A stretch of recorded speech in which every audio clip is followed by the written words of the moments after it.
background. So now we'll come on to the New Testament. And there are basically two main ways in which evangelical Christians have interpreted what the Bible teaches about divorce and remarriage. And there's what's sometimes known as the minority view, which was the view held by what they known as the early fathers. That doesn't mean the elders of the early Christian fellowship or the old folks or anything like that. It just simply means notable Christians who lived right on the edge of the first century into the second century, and actually into the third one as well. So it's the people who came after the apostles. And some people say, and in fact these folks say, Wynnum and Heth said originally, that the view of those early fathers really ought to be given very great weight, because they were closest, they said, to the mindset of the apostles. They were closest to the way that these people have understood. And I did say, actually, when we were together last week, that having written this and having had it reprinted, Wynnum and Heth, this book, which takes that particular view, which is the minority view. And the minority view says divorce is permitted, but remarriage is never permitted. That's the minority view, which was held by the early fathers. That divorce is permitted, but that remarriage is never permitted. But that one of the authors of that, some time ago, wrote this paper called Jesus on Divorce, How My Mind Has Changed, and that's Heth. And I'm not saying this to ridicule this man. This is a man of, I think, unusual integrity in the academic world. This man has had a very public stance on what he felt, and he's reconsidered things, he's looked at different issues, and he's come to a different conclusion, and has actually had the nerve to say, I think I got it wrong, which I think is very rare in these particular circles. And then there's something that's called the majority, the more usual Protestant view, which I think was kind of held by Luther and most other Protestants who have had comment to make this, which is that there could be other reasons for divorce, particularly desertion, and that once divorce had taken place, that there could be remarriage. So those are the two main views, and there are some kind of slight variance in some of the views, but those are the two main things. Both accepted divorce, but some said you can be divorced. It's not God's best, but you can be divorced, but there's to be no remarriage. And others said, well, you can be divorced, and they would also say that's not God's best, but they would say, but divorce does bring the first marriage to an end, and consequently that person is then free to remarry. Okay, so what we need to do is sort of try and think about how we're going to interpret the things that Jesus said, and how we're going to try and interpret the things that Paul says in 1 Corinthians chapter 7. So we'll have a look at what Jesus has to say first of all in Matthew chapter 19. There are at least five times in the Gospels where divorce is mentioned or referred to. One is actually in what we call the Sermon on the Mount in Matthew chapter 5. But the other three records are actually records of one particular event. And I think it's important that we look at this to see how it starts off in Matthew chapter 19. Maybe I ought to tell you so that I don't leave you guessing. My view, and I'm not sort of trying to convince you that it's right, I'm just sort of trying to explain why I hold it. My view is that divorce is permissible, that it is not God's best, that divorce is permissible for sexual immorality, for desertion, and for any major breakdown of those three elements that were part of the implied marriage contract. In other words, if the man is not caring for his wife and has abandoned his care for his wife, in other words, if he deserts but still stays at home, I think that is still a legitimate grounds for divorce. That's my own personal opinion. And that once that divorce has taken place, then the person who has the divorce is then free to remarry. That's my position. Wasn't. My position was the opposite extreme to that. I think I said this the last time we were together, that I held this position for a long time, that my position was that the first sexual union between a man and a woman created an indissoluble bond, a bond that could only be broken by death, and that consequently there was no divorce. Well, there was no point in divorce because there was no possibility of remarriage. That was my opinion for a long time. And I'll say this, because I said it last time, but I will say it again for any who weren't here. It's relatively easy to come to decisions about these things when you're in your study. It's people that keep getting in the way. It's when you're actually handling people that you really need to be sure that what you're saying is not just some thing that you have concluded in your own mind, but that really is the way it ought to be. And what I said last week is that there are some things that I believe, but I'm not sure I'd be willing to die for them. There are some things that I believe that I might not have to die for, but somebody else would have to die for, or that someone's whole life actually would go into onto the pause mode because of some belief I had. And I mentioned a young woman that I met. This is a long time. This is over 20 years ago now. She was in her early 20s. She had become a Christian. God had done an amazing thing in her life, and she was absolutely transformed. The consequence was that her husband, of only a year, said he didn't want to be with her any longer. He said, "You're not the woman I married. You won't get drunk. You won't go to the pubs. You won't go dancing. You won't do the things that we used to do. I'm leaving." And now the question is, and he divorced her. And the question now is, what do you say to this young woman? And this is always the key question, that the pastoral aspect of things. You have to ask this question. What are you going to say to this one young woman? She's 22. She has been married for 12 months. Her woman's instincts and appetites are wide awake. Are you to say to this young woman now that for the next 60 or 70 years, there is no possibility of you ever having a husband? Now, I think you have to be sure before you say that. That's the point I'm making. Because this isn't a question of my mental comfort. It's a question of this woman's whole life and the implications. Now, if it's right that she shouldn't get married, I'm not afraid to say it. I'm not afraid to say it. But I have to be sure. I have to be absolutely sure.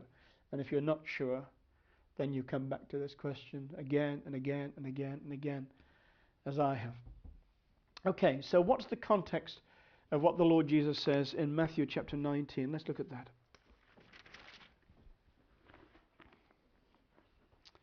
Matthew chapter 19, and the previous chapter, interestingly enough, is mostly to do with forgiveness. And then often you get these kind of contrasts in the scripture, and whether this was in Matthew's mind when he wrote this record down, I don't know. To me, the previous chapter is very significant as you come into this one. Chapter 19, now it came to pass when Jesus had finished these sayings that he departed from Galilee and came to the region of Judea beyond the Jordan. And great multitudes followed him, and he healed them there. The Pharisees also came to him, testing him, and saying to him, "Is it lawful for a man to divorce his wife for..." Now, I'm reading the New King James Version here, and it says, "for just any reason." Now, the word just, if you've got a New King James, you'll see that it's probably in italics, which means it's not actually in the Greek text. But the translators have put it into the translation because they think it helps you to understand. And I think in this instance they have. So I'll read that verse again. The Pharisees also came to him, testing him, and saying to him, "Is it lawful for a man to divorce his wife for just any reason?" This context is all about what they call any matter divorces. In other words, this is a continuation of the Shammai-Hillel debate. And now they want to drag Jesus into it. They want to know where he stands on this. Maybe they've seen what they think in him is a certain kind of tolerant attitude to certain aspects of the law, and they think he may be a bit woolly on certain things. So is he on the side of Shammai, or is he which is the old one, or is he on with Hillel, who is the more kind of liberal thing? But this is the question, and it's important to know that this is the question. This is not just a question about divorce. This is a question about divorce for any matter. In other words, this is a question about divorce for any reason, or in effect for no reason at all. And he answered and said to them, have you not read that he who made them at the beginning made them male and female, and said, for this reason shall a man leave his wife, his father and mother, and be joined to his wife, and the two shall become one flesh. So then they are no longer two, but one flesh. Therefore what God has joined together, let not man separate. They said to him, why then did Moses command to give a certificate of divorce and to put her away? He said, Moses, because of the hardness of your hearts, permitted you to divorce your wives. But from the beginning it was not so. And you remember I said I see significance in the fact that this follows the chapter preceding it, which is mostly to do with forgiveness. Now, what the Jewish rabbis said and what the Jewish law said was that if your wife had been unfaithful to you, you had to give her a certificate of divorce. You had to divorce her. There was no alternative for you. And they said, well, Moses commanded that, and Jesus said Moses didn't command that. Moses permitted that, and he permitted that because of the hardness of your hearts. So we begin to see that maybe he has some other thoughts in mind. And then it goes on, and I say to you, whoever divorces his wife, except for sexual immorality, and marries another, commits adultery. And whoever marries her who is divorced commits adultery. And his disciples said to him, if such is the case of the man with his wife, it's better not to marry. You can see how they expected things to be, with a much more lenient, easy getting rid of your wife if you wanted to. And he said to them, all cannot accept this saying, but only those to whom it has been given. Verse 12, for there are eunuchs who were born thus from their mother's womb, and there are eunuchs who were made eunuchs by men, and there are eunuchs who have made themselves eunuchs for the kingdom of heaven's sake.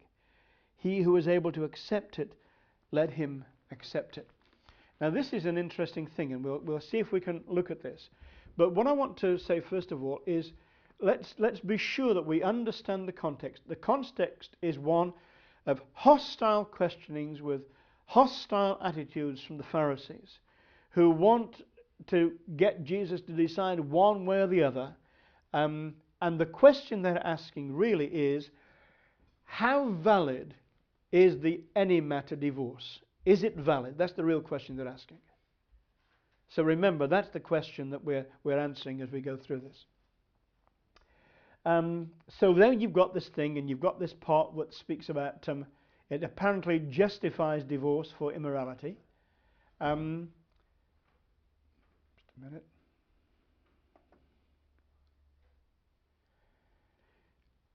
So apparently it looks as though he's saying yes, they can be divorced.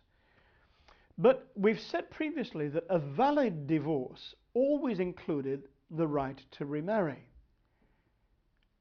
So what he's really saying here is that, what I'm saying is that I think we need to understand his answer in the light of what we've seen previous.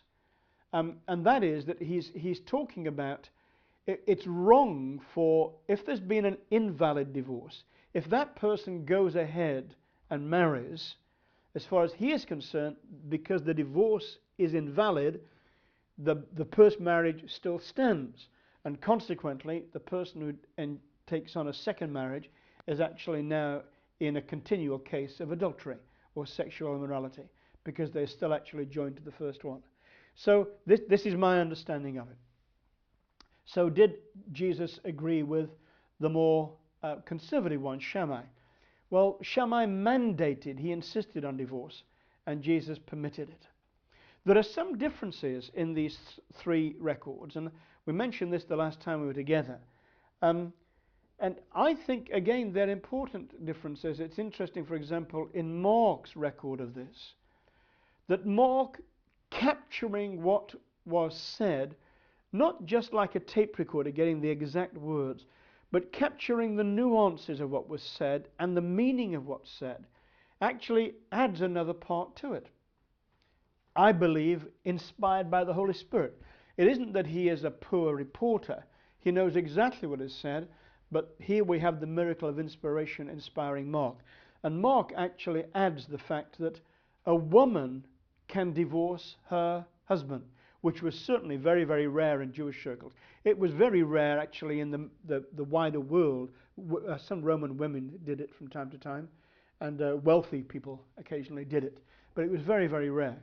But it was a fact of life kind of in the Gentile world. And Mark's gospel is very much kind of a gospel. It's on the move, it's quick, it's abrupt, it gets to points, and it would have made a lot of sense to include that part in there. So Mark has the possibility of divorce, but both the wife divorcing the husband, but both Mark and Luke suggest that there's absolutely no possibility of divorce. But Matthew's gospel says, except for sexual immorality. And that little phrase, except for sexual immorality, has become known as the exception clause. So they say it is the only reason. But what I'm saying is that, no, it isn't the only reason, because that isn't the question. The question is there a valid reason for divorce? The question was, is any reason a valid reason for divorce? And Jesus comes back to what was basically the Shemite position and says only for sexual immorality. Okay. So was Christ cancelling out those kind of divorce possibilities that we saw from Exodus 21? You remember it was food and clothing and sexual rights within the marriage. Well, no, that wasn't part of the discussion. That wasn't what they were talking about. And this is one of the dilemmas we have actually with what Jesus said and with what Paul says in 1 Corinthians. That we come to the scriptures and it's like coming into a conversation and you hear someone answering a question that's just been asked. And you don't exactly know what the question was, and you don't know what the conversation was about. It's like you're coming into a room and you find two people and you join the conversation at the point where I am saying, well, it might fit better in that corner because it is green. And you say, now, what's this about? Where does this fit in? And you need to be able to sort of try and work back a little bit to find out what question we were talking about to understand the answer. Now, with the Pharisees here, you can see exactly what the question was. They were talking about any matter divorces. And Jesus' answer is no to any matter divorces. No. The only legitimate reason is fornication. I'm sure it would have included desertion. And I'm actually sure it would include these other three things as well. He was rejecting the Hillel form of divorce. He wasn't rejecting the ancient kind of patterns of what the Jews had believed. Okay, I want to go on to Paul and the Corinthian context. I may not have answered all your questions there, but you'll have an opportunity to ask some in a moment. So in 1 Corinthians chapter 7, which is how we got here, because we are supposed to be looking at church life revisited in Corinthians, we've got this chapter, and what I've said about Corinthians several times, and I want to say it again, is that if you're trying to find out what is the real issue, what's the real problem with the church at Corinth, what is it that's gone so tragically wrong in the church of Corinth, I think the answer is, and I think it comes from the very first page, every one of you says I. Every single one of them was demanding their rights. They were insisting on their rights. And again through 1 Corinthians, you'll find that Paul's answers can really be understood in the light of answering that particular problem. Their problem is they are demanding their own rights. They're insisting upon their own rights. In fact, even as a church, they're insisting upon their own rights to their own independence. And you'll find several times that Paul has to remind the church at Corinth that there are other churches in which the Spirit of God is moving, and there are other patterns in other churches, and that the church at Corinth is not an island on its own. We said this right in our very first time, that Corinth was noted for its independence. And the church was independent, and the individuals were independent. And they delighted in doing their own thing and just pleasing themselves. And Paul's theme through much of 1 Corinthians, in a sense, is almost, yes, there are human rights, there are church rights, and you must be sure that you give them to everybody. Not that you stand up for your own, but that you make sure that you respect everybody else's rights. That's what it's all about. And you've got some little phrases in here here, my eye just falls on this one in chapter 7 and verse 31. You've got this phrase, and I think this may help us understand some of these things. Verse 31, he's talking about the time is short, he says, and we should behave the way he's counseling them to behave because the time is short. And then he says this, verse 31. And I'll read from verse 30 to make sense of it. Those who weep as though they did not weep, those who rejoice as though they did not rejoice, those who buy as though they did not possess, and those who use this world as not misusing it. That word misuse is literally overusing it. So Paul says, yes, use the world, but don't overuse it. It's all a question of balance, this is. And if you remember from chapter 3, when we were in chapter 3, the end of chapter 3, in verse 21, Paul said this. Verse 21, therefore let no one boast in men, for all things are yours, whether Paul or Apollos or Cephas or the world, or life or death, all things present, all things to come, all are yours. And in the middle of that little list is the world. The world is yours. And Paul actually says, use it, but don't overuse it. Don't rely on it. Don't let it become the pattern of your life. And you'll see that really has to do with rights as well. Yes, we have rights. And we also have this glorious right to lay down our rights if we choose to. We said in the first part of chapter 7, it's a wonderful kind of demonstration. It's a pity, I think, that we don't come to this passage more frequent, because this is a wonderful statement here, not just about mutuality, but about how each partner in the marriage is constantly reminded of the rights of the other partner. In these first 7 verses, it's constantly saying, remember your wife's rights, and remember that she actually, your body, actually that's her right. And then he says to the wife, yeah, well actually, your body, well that's actually his right. And it's all the time when he speaks to someone, he actually says, somebody else has a right. Somebody else has a right. He never says, you have a right.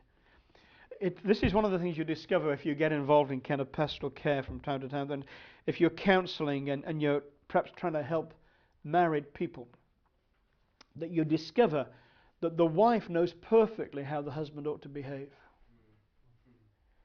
And the husband knows perfectly how the wife ought to behave.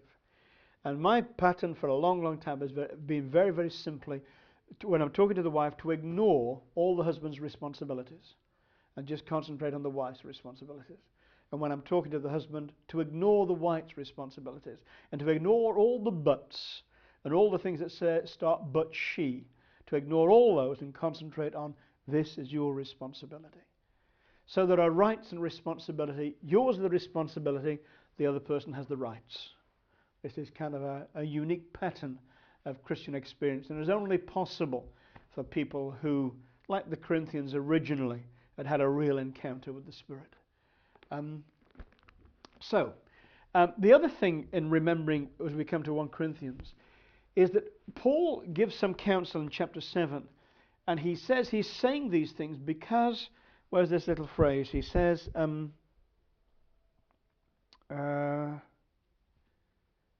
about when he talks about this present distress. Thank you. I suppose, therefore, that this is good because of the present distress, that it's good for a man to remain as he is. And you see kind of pictures of it as the time is short. It comes through several times in 1 Corinthians 7. And the other interesting thing is, of course, that if you think very briefly, we won't go into it now, but if you think of 2 Corinthians, do you remember how 2 Corinthians begins?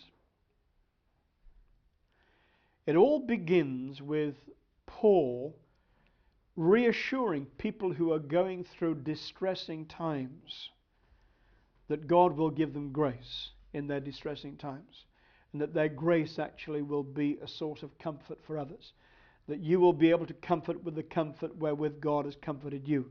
So you can see that as you move on into 2 Corinthians, you've got more deeply into this area of distress. Persecution was hotting up at this time, and some of the things that Paul is saying here are very much in that context. It's the context that things are hard, they are harsh, they're getting worse.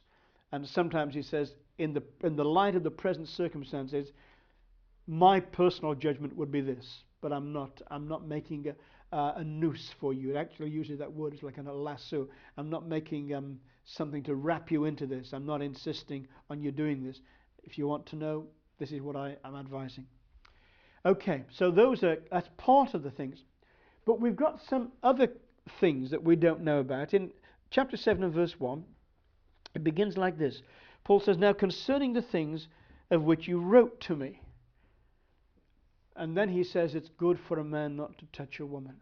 So obviously the Corinthian church had written to Paul a series of questions, and there's about half a dozen of them now in the rest of 1 Corinthians, which begin with the little phrase concerning. And Paul is obviously going down his list and he's answering these questions. Our problem in trying to interpret it is that we don't have the list. So we're actually sort of trying to work out what the questions were from the answers. But I think some of the answers may be along these kind of lines as you come to 1 Corinthians 7. One of the questions may have been, would it be better for us to be celibate, that's to say single at this time? Would it be better to be celibate within marriage? One of the things that Paul has to face in 1 Corinthians is kind of a double temptation for the church there. One is to the promiscuity, which is the pattern of life in Corinth generally. But the other opposite danger is asceticism. Now, asceticism is when people trim everything back to the bone and they think that suffering pleases God. That's the opposite kind of end to hedonism or just living for pleasure. And you get clues of this in 1 Corinthians, that both of these things were happening. It's always the case, of course, that you always get people who react and they go in the opposite direction. And sometimes the reaction causes more trouble than the original problem. You know, it's like the medicine, I've got over the illness, I'm hoping to recover soon from the medicine kind of thing. It's that kind of pattern. So, what Paul is dealing with in 1 Corinthians 7 really is the impact of the gospel on personal relationships. What does the gospel have to say now about me? Should I be married? And Paul says it's because of the temptations of things like fornication. It's better for a man to have his own wife, and it's better for a woman to have her own man. So no, celibacy, no, that is not necessary. And he actually goes on to say, and it's important that you enjoy your marriage relationship, that you are mindful of the needs of one another. In other words, well, should we be celibate within our marriage? And the answer is no, because your partner has needs and rights. And that's it. I actually know somebody who at one point began a kind of a celibate relationship within his marriage, thinking that would please God and free him and enable him to serve God more effectively. The consequences of that were absolutely tragic.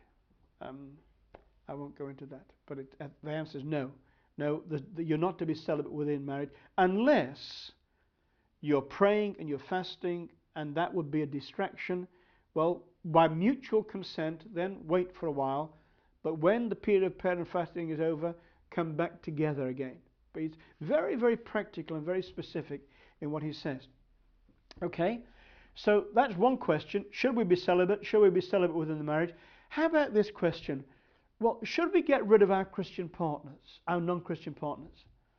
Because surely that would enable us to serve God better, wouldn't it? Because we shouldn't be unequally yoked together.